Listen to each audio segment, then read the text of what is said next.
When power-tripping cops take it too far. What you're seeing was supposed to be a peaceful George Floyd protest. The Los Angeles Police Department stepped in and turned it into the complete opposite of peaceful. You're not doing anything, you. I'm not doing anything. What the doing? You pig! The police believed it was necessary to use their baton at a peaceful protest. Complete foolishness. Truly embarrassing to see.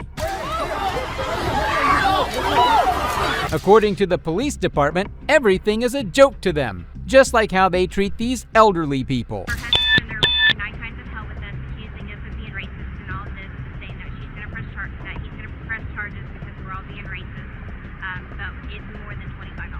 The Buda Police Department were responding to a call accusing the elderly couple of stealing. Walmart staff claim they've done this multiple times. The couple, however, says it's racism. Okay, how much is it? I'm not sure. I had to come out because he was raising his voice at me and my sister. That's what's going on. And this isn't the first time that we've had this ever. But we wouldn't bring any of that up if we heard he does it.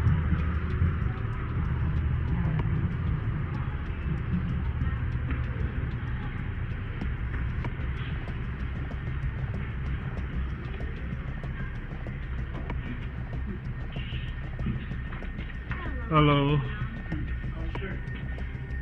Just step outside for Just step outside for a second, sir.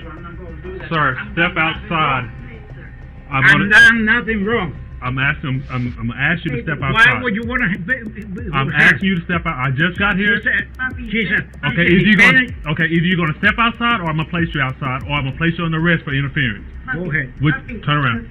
Stop it. No, please.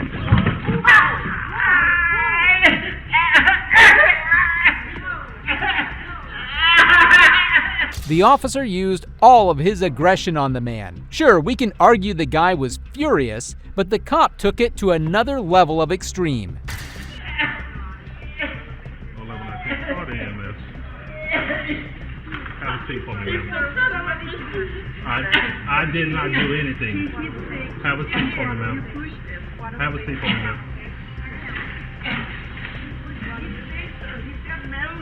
Ma'am, have a seat. Sit down, okay? Sit down.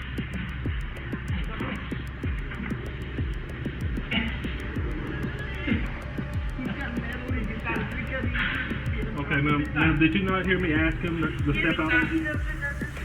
No, he understood. Because he said no, he's not. He understood. 911. I already called medics for you. The officer in this video is named Demario Young, and the police department was aware of his violent past and still insisted on hiring him. They do not know how to dodge a bullet, because after this, there may be a lawsuit on their hands. So what's going on here? I was looking for him, and he was charging a battery from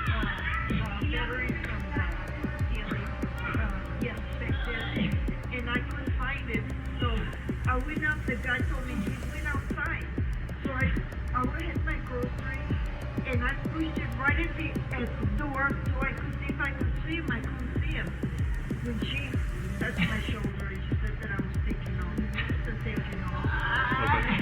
just had a few groceries. She was 100% past the door. No, sir, I Okay. wasn't. No, ma'am. Was she like outside? She was out. She passed her point of sale. Once we passed her, Right. When the door opens, Okay. when the door opens, my cord I'm going to file against you, officer. like this. Sir, I was just a few groceries. I mean, I was looking for him so we could pay for it. Okay. All right. What was the total? Breon's grabbing it right now. Breon. We have medics coming. We have medics coming. Breon. File against you, officer. Do y'all have a total? For being abusive.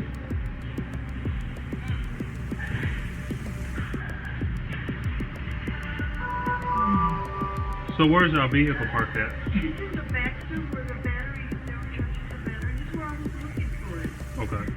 But I wasn't, I mean, it's just a few groceries. I mean, we don't have to steal unless we got money. Okay. Thank you. Just gotta verify your ID. 11, 19. How old is your husband? 70, Sir, how old are you? 43. You don't need no goddamn information from me. I'm not gonna give you a shit until we're going to court. Well, the medics need your information. Do you want to give it?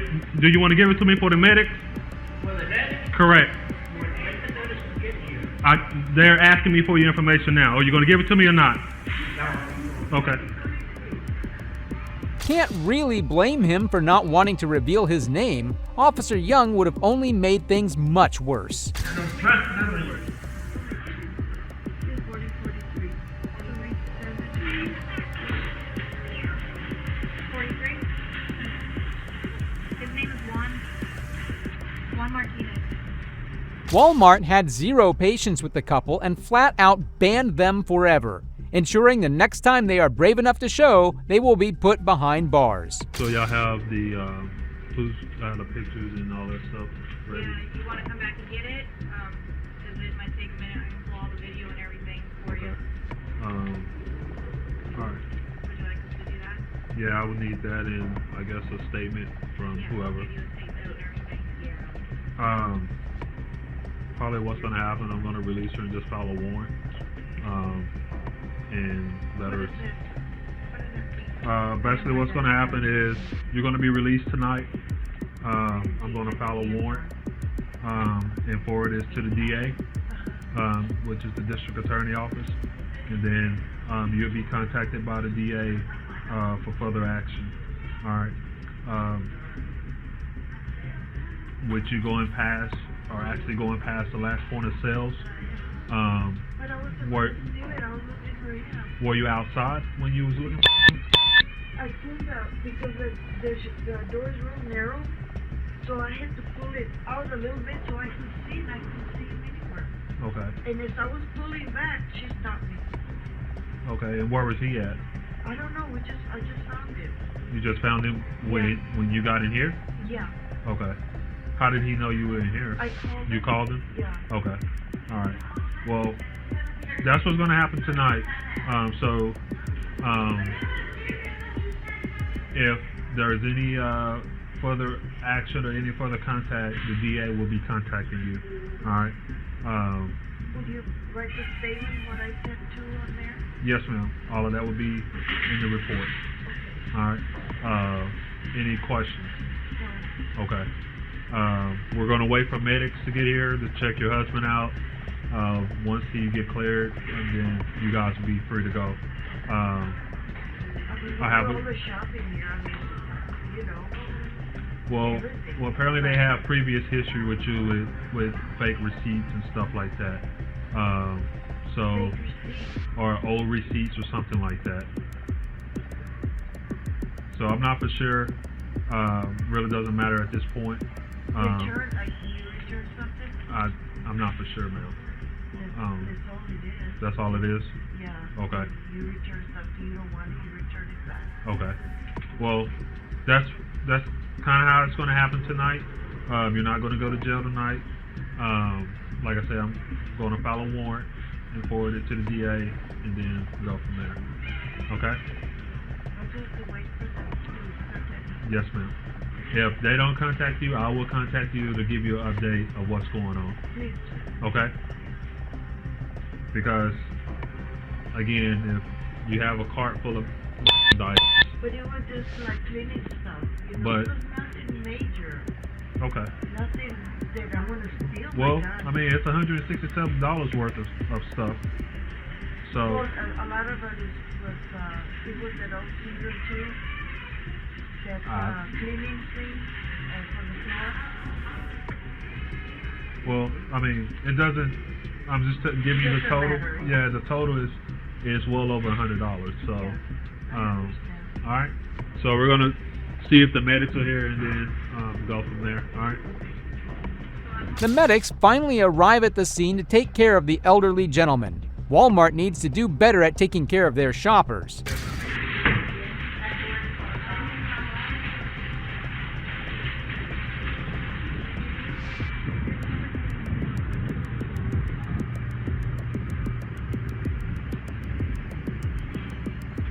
He give you his information?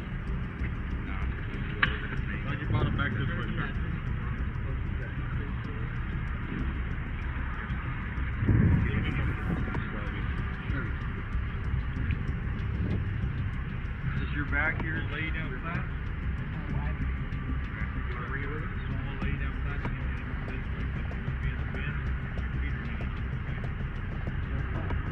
We need to go up that way. This is hang out. Is it okay if we lay flat, or does that hurt?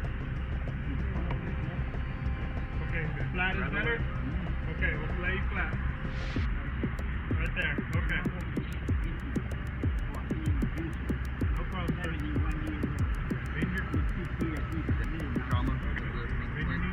I have no idea.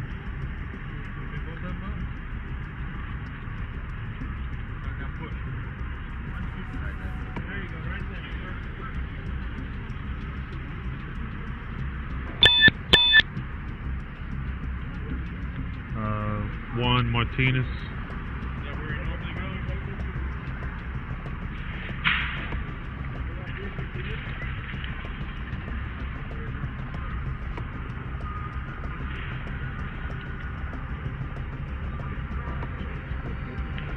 No, I don't have that.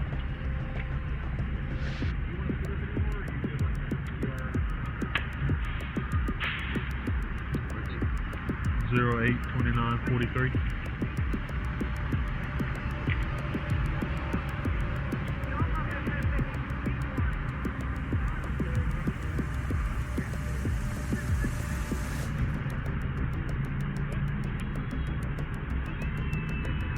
Is 106 Lambs Trail. Where's the battery? Everything's back. No, our battery, baby. Our battery. Hold on, I think it's Lambs. Is it in the truck? Yeah, yeah. I The think battery? Trail. This whole time, the spotlight was on the 70-year-old man. But what's his wife's side of the story? So how are you gonna get home? Our truck is back there. He's getting the battery fixed. It's already in the truck. It's already in the truck? Yeah, there's the dry tank over there. To the back. Okay. Alright. Was the truck getting, the battery getting charged, or y'all No, were getting the... it's a lawnmower battery. Oh, okay, a lawnmower. Big lawnmower. Okay, And the battery was being charged. okay, alright, That's why I was looking for him back there. okay. But I wasn't just doing it. The screen is not wrong, Okay. And then about the receipt, yeah, I bought some stuff, but then, nothing doesn't fit or whatever, and I bring it back. And I guess you're not allowed to bring so much stuff back. No, you're allowed to bring stuff back. I think, I don't know if you were trying to put some of the same product that was on the receipt that you had purchased at a different time. I don't know. But with passing, like, even with a basket full of stuff, Like, the door was so narrow that I was like, I was looking out and of course he went out because I couldn't see from here, it was dark. right. And when I was ready to come back, I said, I guess he's not there. I went back and the girl kept me. Was there anybody at the counter there in the automotive section? The guy told me that he had just given the letter to my husband. Okay. And that's when I said, oh, okay, so you must be over there. So that's when I took my card and looked up and So the guy that was in automotive had told you he had already given the battery to your husband? Yeah. And that your husband had went outside, or you Yeah, just... he was outside. Okay. That's what I went to see if I could see it, but I couldn't take the whole thing out because it's real narrow. But I took part of it out and I stood up to see if I could see him. But I didn't see him as I was backing up. Just when the girl stopped me. And I said, I'm trying to take off the stop. I'm looking for my husband. Okay. And that's all. That's all that's happened. Okay. Well, Like I told you before, we'll forward this and see what the DA thinks of it. And it'll all be in the report. Everything's been recorded, so it'll be in the report, and we'll let them make a determination of what they want to do. Okay. All right, ma'am. You're free to go. Let me know what's going to happen.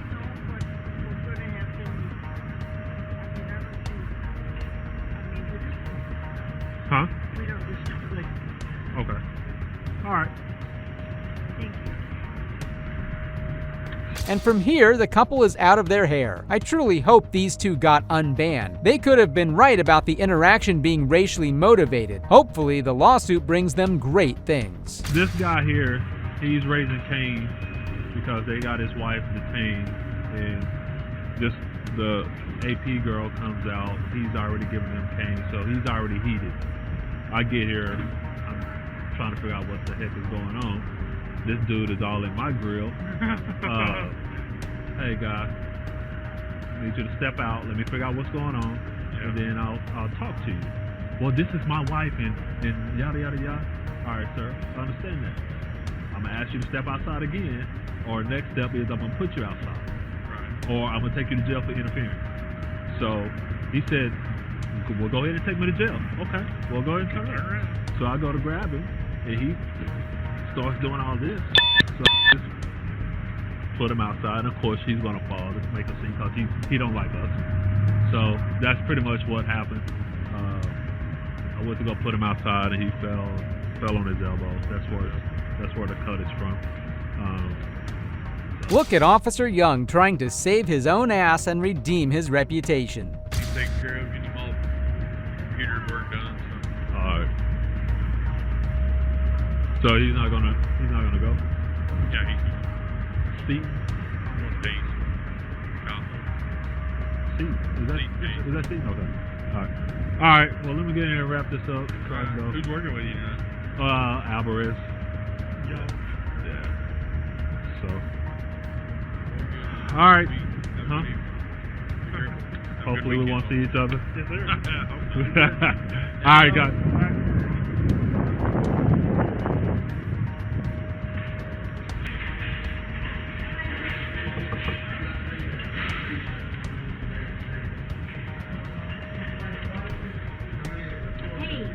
All right, so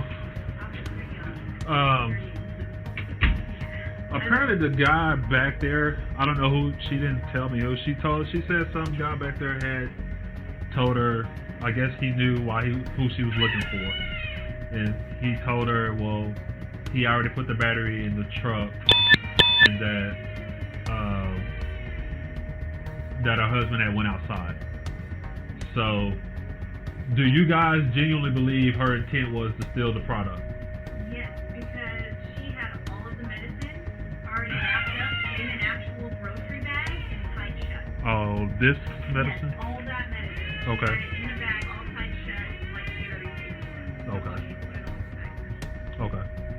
All right. I will have a very detailed report. That'll work. Okay. I also have the whole incident here on tape for you. That's fine. I have it here.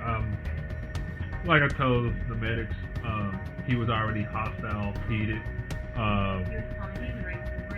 Yeah, he was So- calling us racist, and he was already telling me I should be ashamed because I'm Mexican and you're white and you just want to get him because he's a Mexican and that he was a senior citizen Right. and a veteran. And I said, I'm a veteran too. Right. So And he feels like he's privileged because he's a veteran.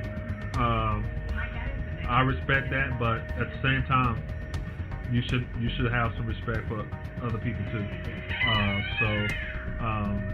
And it would have been a simple process. Yeah. We kept telling him is the officer's just going to come and get some information. Right. That's it. You don't know what's going to happen to you. Right. And he said that several times. Several times he just stayed on the right thing the whole time. Okay. And he's a veteran and how much he made and he doesn't feel nothing.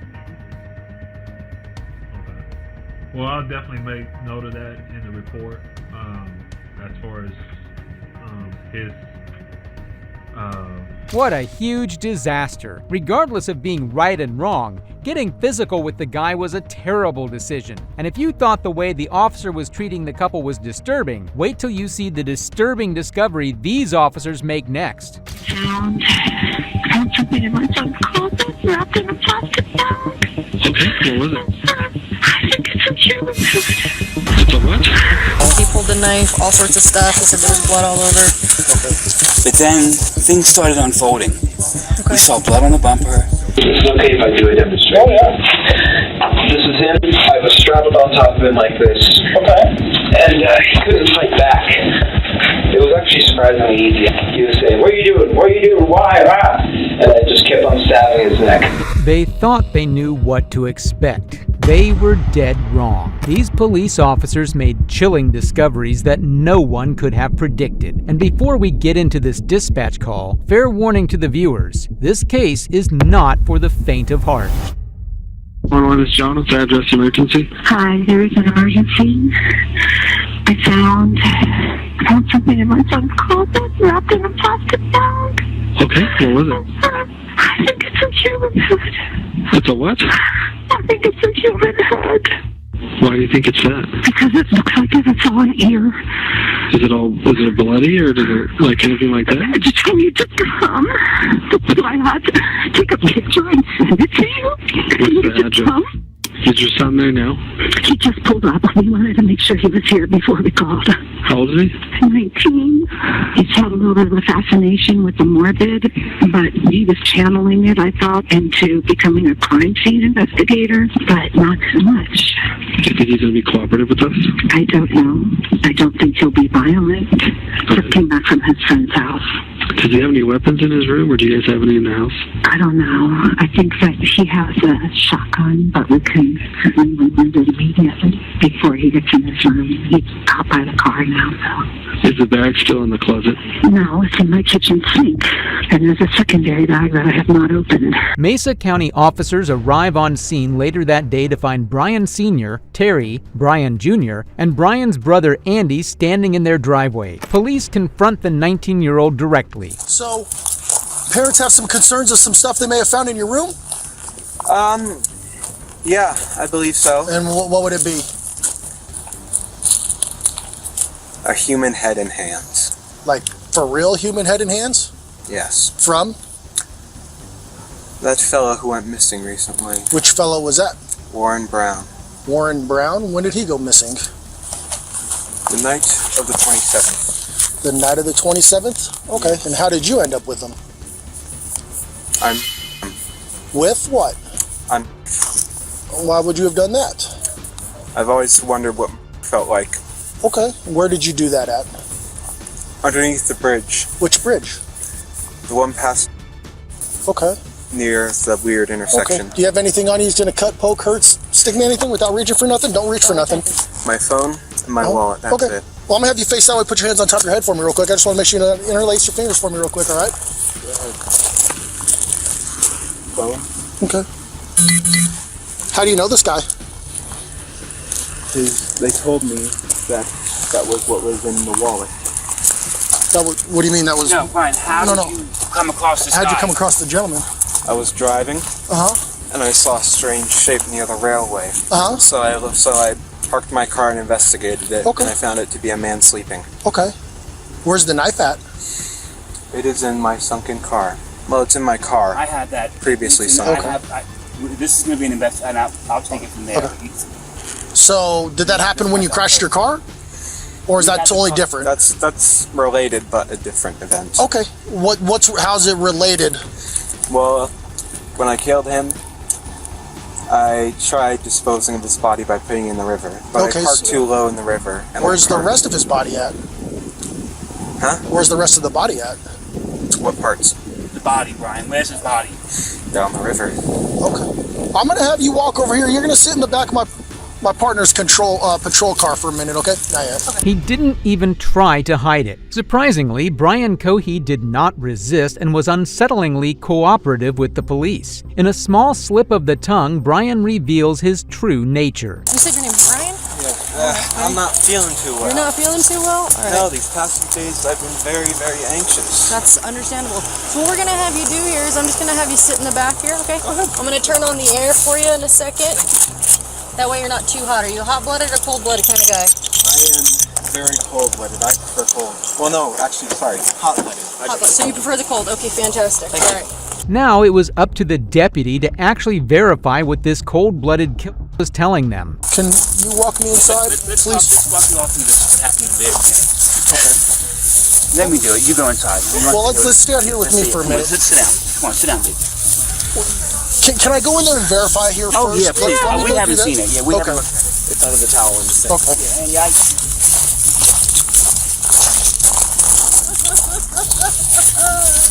stay with your mother. Give her a...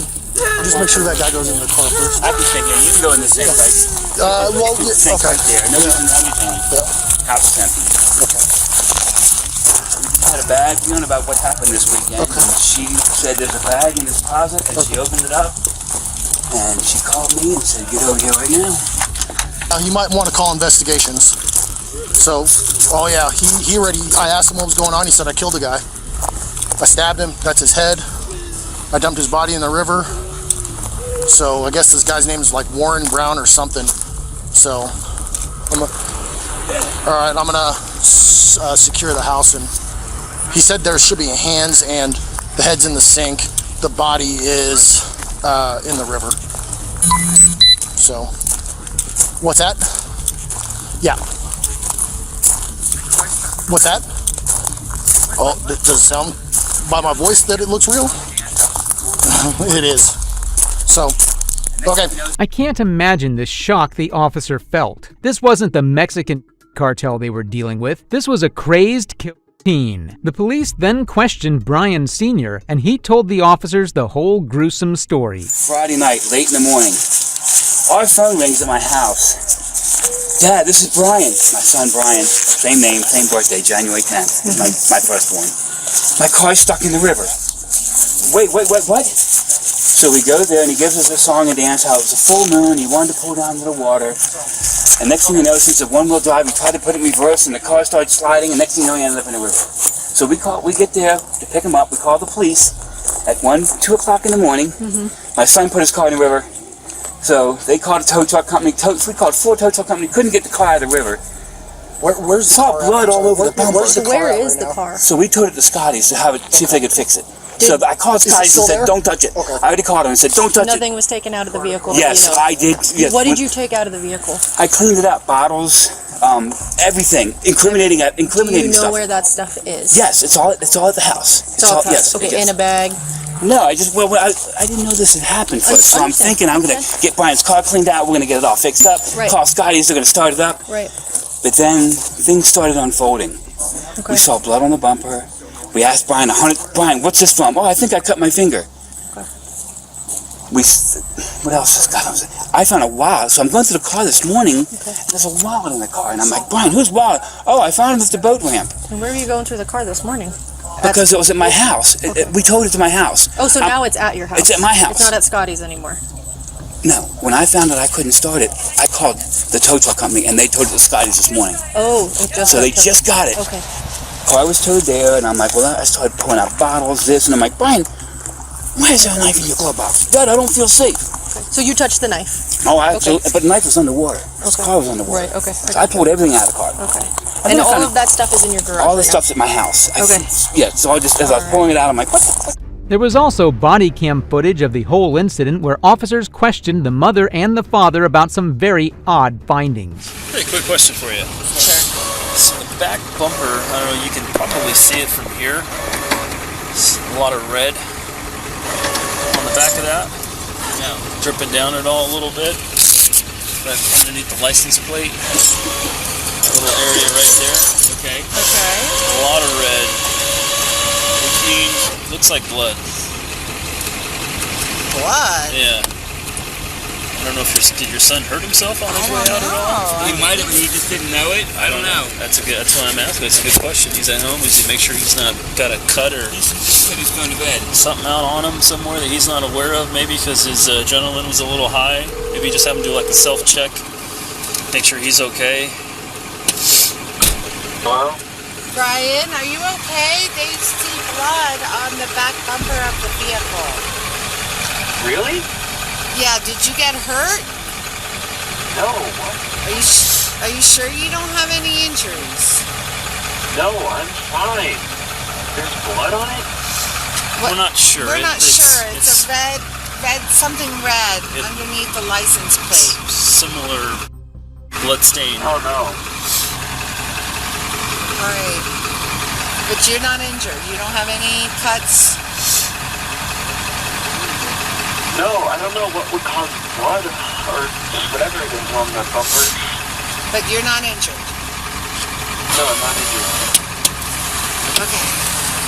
Alright, I'll call you back. Ooh, it's cold out. Is it good? My car good? No, Brian, they're trying to get it out. They got to rehook it and try it again. They're having trouble getting your car out, buddy.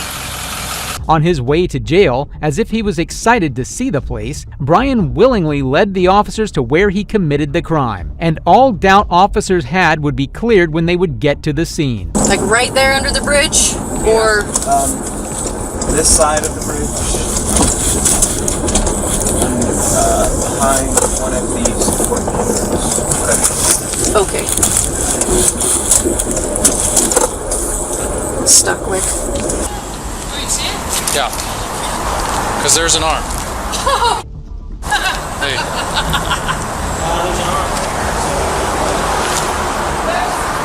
Search ever. There's an arm, there's another arm. Okay, hold on.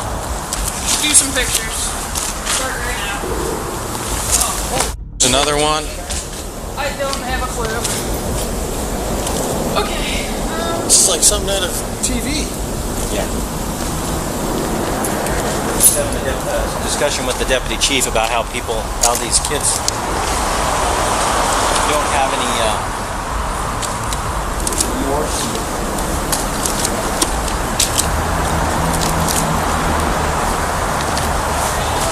Right, here's a leg.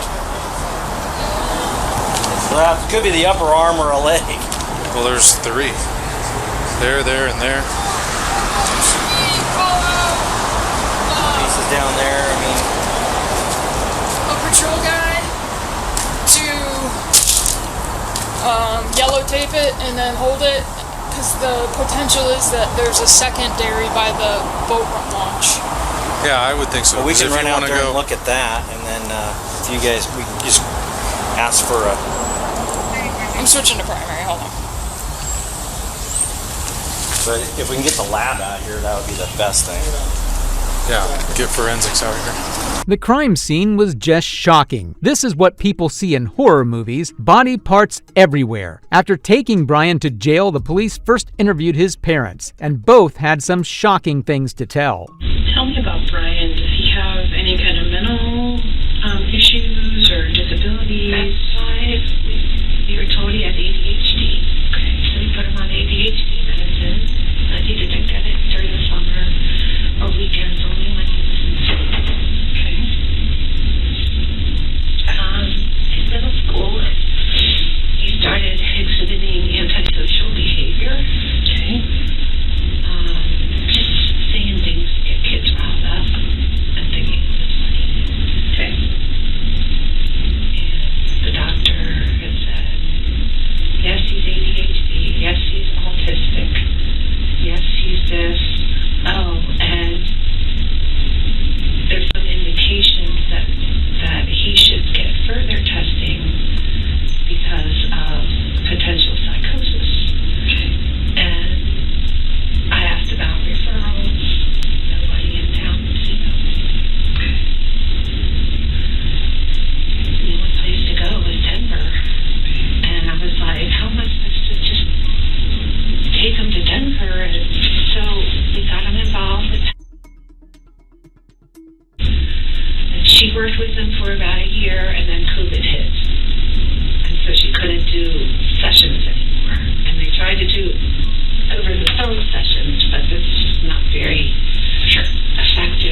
prohibited use of a weapon, but there was another boy who brought in nunchucks to school, on the school bus, and Brian was like, wow, cool, you know, and I think this was in 11th grade, and so Brian was like, I think Brian had given out some candy to some kids on the bus, and so Brian was like, can I check those out? And he's like, I'll bring you in so you could give me some candy. So the teacher saw them and they said, what's that, Brian? And he was like, nothing, you know. And so Papa Omar, you know, he was like, you know, we have a prohibited weapon on school grounds. And I'm like, okay, well, what about the other kid that brought them in? And they said, that kid doesn't have the behavior issues that Brian has. And I'm like, oh, so you're punishing Brian because he has behavior issues. I see. So Brian went through probation and he completed it successfully. You know, he had a morbid sense of humor and would make jokes, and I'd say, Brian, that is not funny. He'd go, yeah, it is, Mom. You just don't get my sense of humor. You know. What about any fascinations or things that he fixates on? A lot of perseveration on crime and crime scene. And so he was talking about going into the military in the fall, and when he gets out, having your job. And so I had purchased online a crime scene investigation book for him.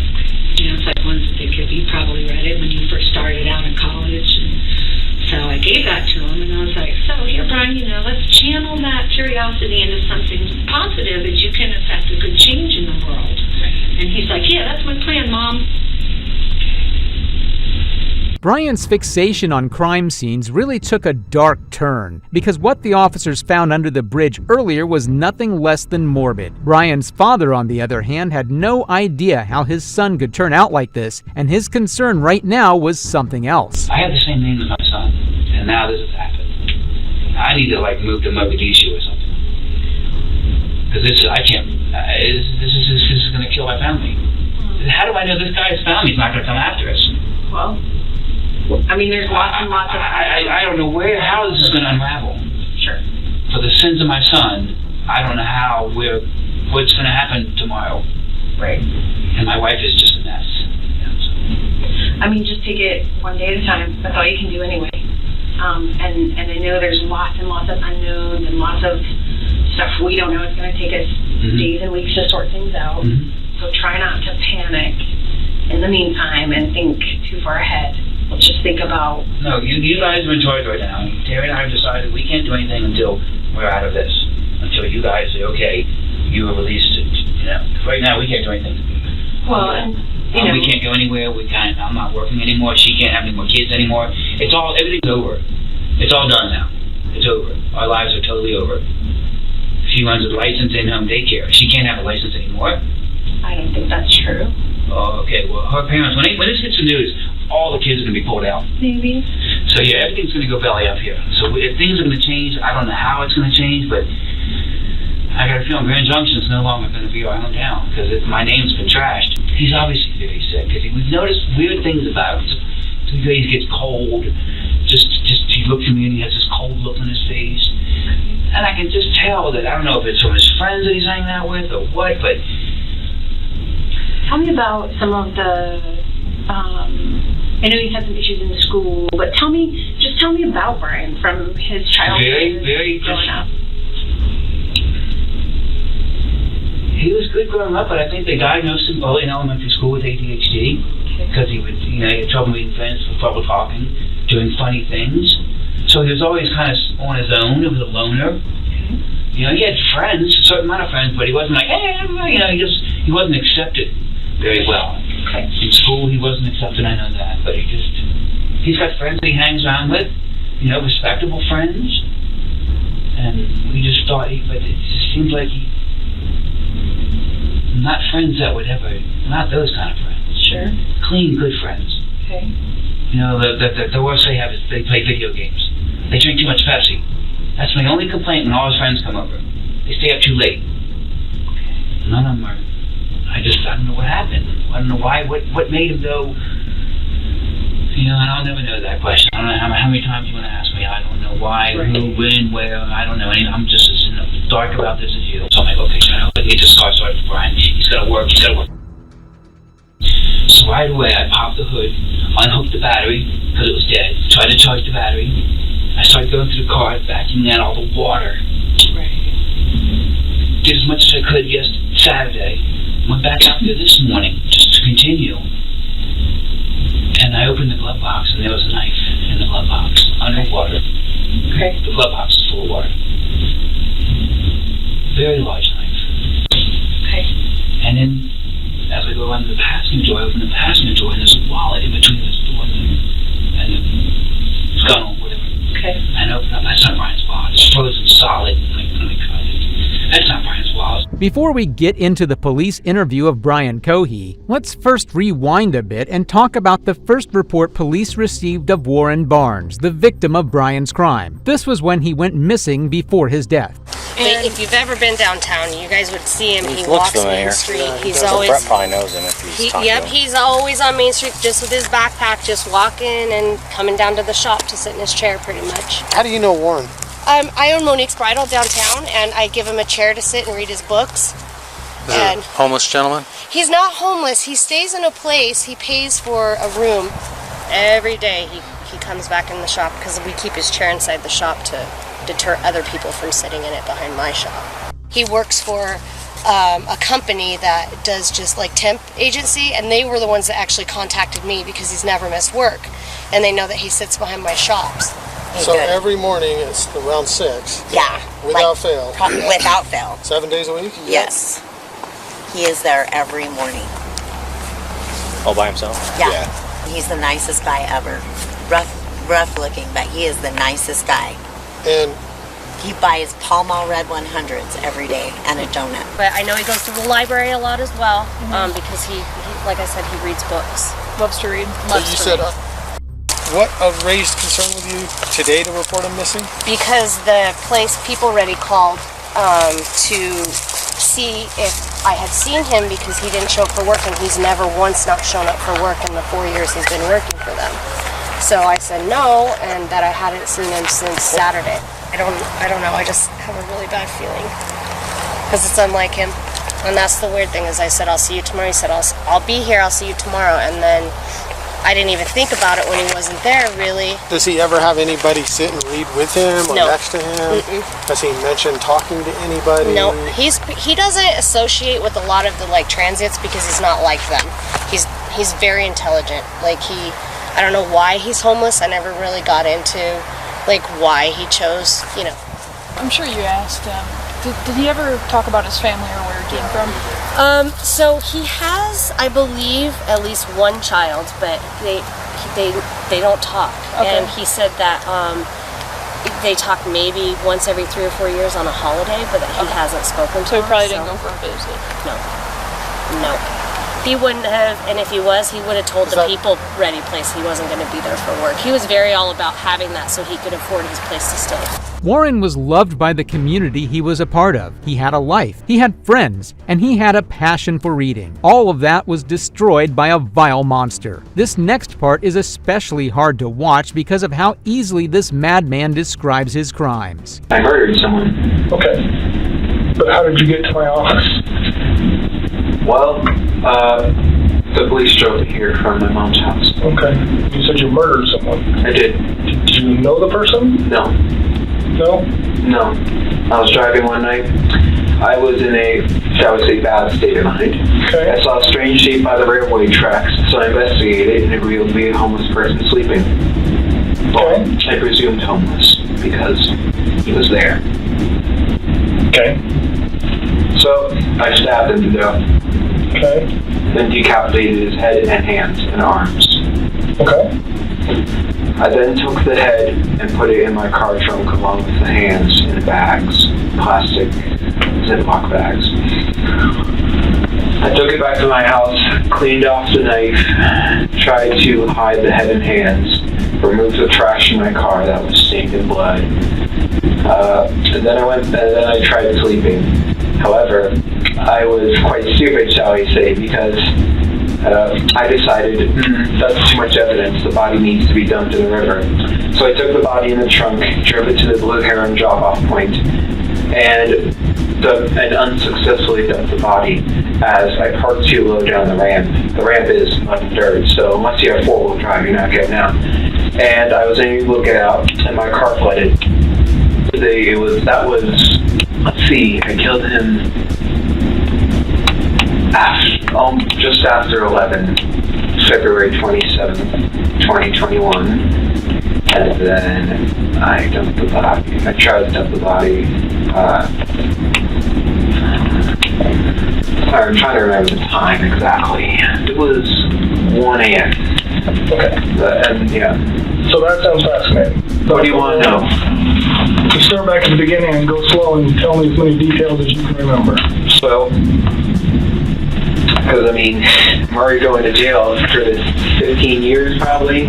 I have no idea. This disgusting creature has a smile brimming on his face the whole time. He has no remorse. In his sick, twisted mind, he's enjoying what he did. Brian gets so excited about his crimes, he literally maps out the crime scene for the investigators. I'm eventually driving underneath the bridge near the sheriff's office. You know, like how... Can I? Oh yeah, go ahead. There's a road underneath, right? Down under the overpass. And I was driving along, and I see a shape here on the railway track. So I'm like, oh, interesting. So I go up, and as I'm looking, I see a large thing wrapped in a canvas. Okay. And I'm like, that's a homeless person. So I grab my knife, I put on 3 layers of gloves, because plastic gloves can betray their users because they're so thin, those vinyl gloves, by imprinting your fingerprints through. So I put on 3 on one hand. I took the knife, I pulled back the canvas, and I stabbed his neck. He was panicking at first in his old man voice. He was in his 50s. I know why I call him old man. He was saying, "What are you doing? What are you doing? Why? Ah!" And I just kept on stabbing his neck. Is it okay if I do a demonstration? Oh, yeah. This is him. I was strapped on top of him like this. Okay. And he couldn't fight back. It was actually surprisingly easy. I was barely breaking a sweat. I thought, oh, this guy, he's going to be tough. But no, it was actually surprisingly easy. And during the time, I was growling and making animalistic noises. Why were you doing that? I suppose it was a frenzy. Okay. I was so excited, so rushed up on adrenaline every day. And I paused, and he said, "Why are you doing this?" And I said, "I've been wanting to do this for a long time, murder someone." And then I continued. The whole ordeal lasted about a minute and a half. Okay. And I stabbed, when I was finished stabbing him, he took out his last breath, a grunt, and his head was halfway cut off in stabs.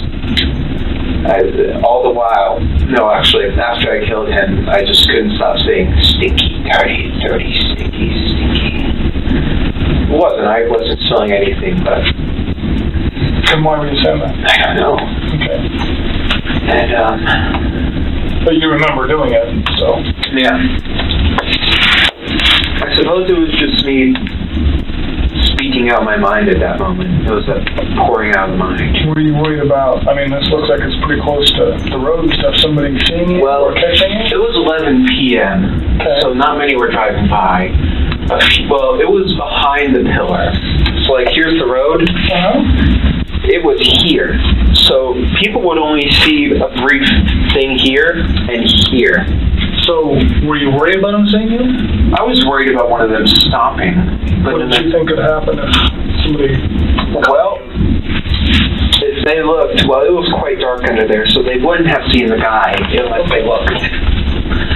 They would have seen me holding a bloody 12-inch knife, wearing gloves, and wearing a mask to conceal my identity, a face mask. Okay. So you weren't doing it for COVID, you were doing it to hide your face? Partially. Social distance. Right.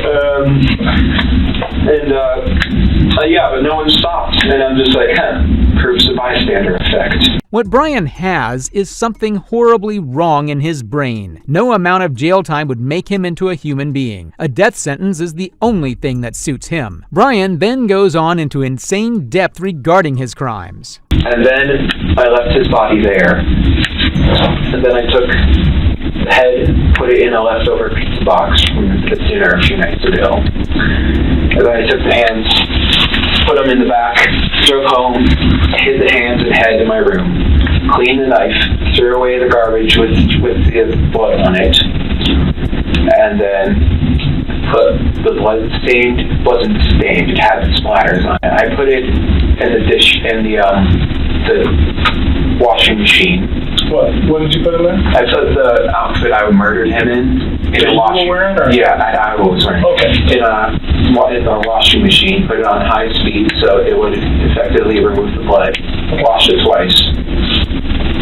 And then I tried going to sleep, but I was worried that because there was a hole in my gloves right here, I was worried that they would be able to obtain a partial print. Mm-hmm. So I figured, why not go all the way? I drove back in a different outfit, picked up his body, surprisingly heavy, put it in my trunk, and drove to the Blue Heron drop-off station. Okay. I parked, so it's like this, right? So let's say this is the ground. The ramp is quite steep, and you need to have four-wheel drive to pull out of it. Okay. And my car didn't. I thought, so I pull in, I thought that I could drive out.